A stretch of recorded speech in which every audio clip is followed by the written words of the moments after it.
Undivided is brought to you by 1530 Mortgage. Visit them at 1530mortgage.com. The Washington State Republican Party put out a post on Facebook with this picture calling Democrats the party of crime. And look, I don't want to believe that that's true. I don't want to believe that any party is the party of crime.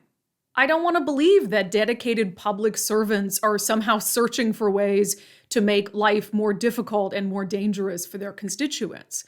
What I want to believe is that regardless of political affiliation or ideology, we all understand that people deserve to not only feel safe, but to actually be safe.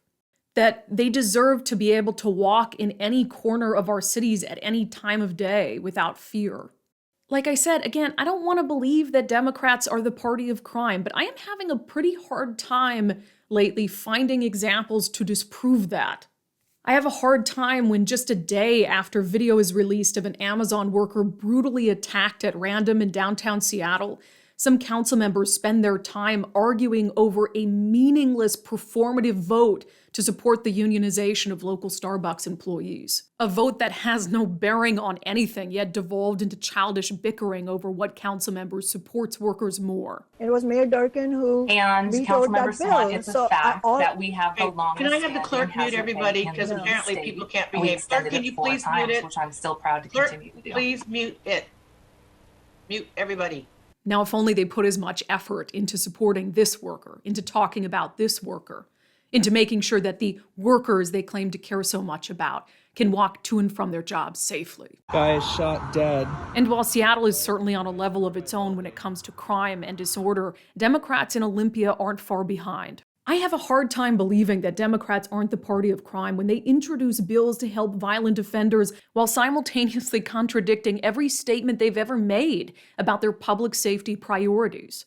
For example, Democrats in the state Senate just passed a bill to ban high-capacity magazines. Yet earlier in the session, Democrats introduced a bill to help get a killer out of prison who fired 19 rounds from a MAC-90 rifle and killed an innocent college kid. So are you opposed to crimes committed with guns or not?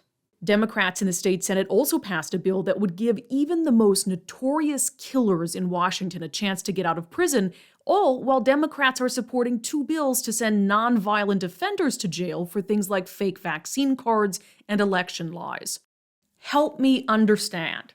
Help me understand what those things are supposed to say about your priorities, because I'm having a really hard time making sense of it. The only hope that I got so far this session, and it is just a glimmer, is the willingness of some Democrats to admit that the police reform bills they passed last session went too far. That they went too far in tying the hands of law enforcement, especially at a time of rising crime.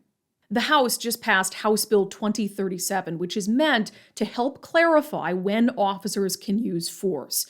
Now, Democrats in the House deserve credit for that. It is hard to admit when you were wrong.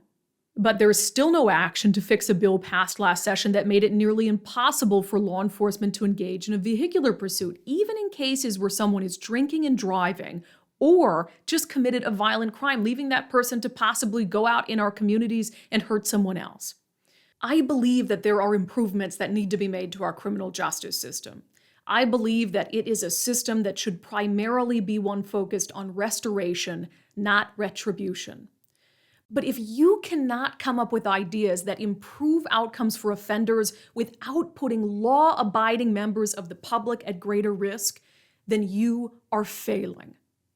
So to Democrats, if you are not the party of crime, well, now would be a pretty good time to prove it.